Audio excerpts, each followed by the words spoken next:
परमात्मा से नाराजगी। एक बार एक किसान परमात्मा से बड़ा नाराज हो गया, क्योंकि कभी बाढ़ आए तो कभी सूखा पड़ जाए, कभी बहुत तेज धूप हो जाए तो कभी ओले पड़ जाए। हर बार कुछ ना कुछ कारण से उसकी फसल थोड़ी खराब हो जाती थी।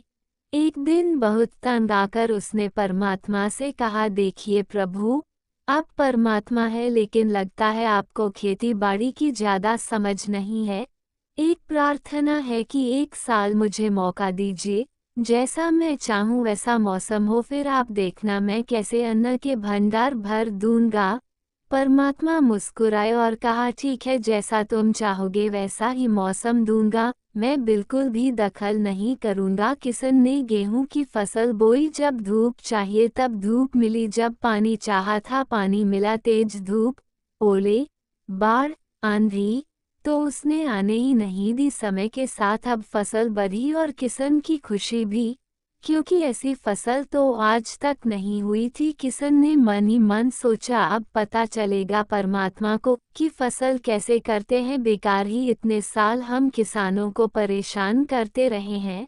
अब फसल काटने का समय भी आ गया। किसान जब फसल काटने गया तो जैसे ही फसल काटने लगा तभी एकदम से छाती पर हाथ रख कर बैठ गया। गेहूं की एक भी बाली के अंदर गेहूं नहीं था, सारी बालियां अंदर से खाली थी। उसे बड़ा दुख हुआ और वह दुखी होकर परमात्मा से कहने लगा, प्रभु ये क्या हुआ। तब परमात्मा बोले, ये तो होना ही था, तुमने पौधों को संघर्ष का जरा सा भी मौका नहीं दिया, ना तेज धूप से उनका सामना करने दिया, ना आंधी ना ओले से जूझने दिया, उनको किसी प्रकार की चुनौती का एहसास जरा भी नहीं होने दिया। इसलिए सब पौधे खोखले रह गए। जब आंधी आती है, तेज बारिश होती है, ओले गिरते हैं, तब पौधा अपने बल से ही खड़े रहते हैं।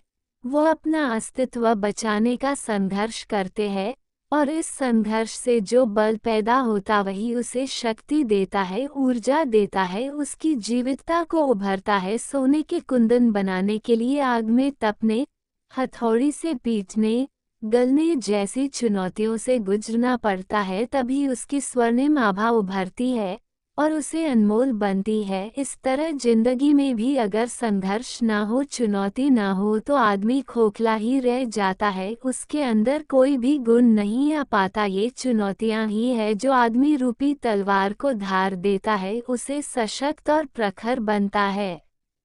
अगर प्रतिभाशाली बनना है तो चुनौतियां तो स्वीकार करनी ही पड़ेगी, अन्यथा हम खोखले ही रह जाएंगे। अगर जिंदगी में प्रखर बनना है, प्रतिभाशाली बनना है, तो संघर्ष और चुनौतियों का सामना तो करना ही पड़ेगा। चुनौतियों का सामना करने से जब हम उन चुनौतियों का सामना करना सीख जाते हैं, तभी हम हर परिस्थिति का सामना कर सकेंगे और हर काम में सफलता भी प्राप्त कर सकेंगे। किसान भी अगर प्रकृति की चुनौतियों को स्वीकार करके अपनी फसल उगाता तो वह उन परिस्थितियों का सामना करना सीख जाता कि उसे अपनी फसल कैसे उगनी है, और वो उन्हीं परिस्थितियों के होते हुए भी अपनी फसल की पैदावार अच्छी कर सकता था।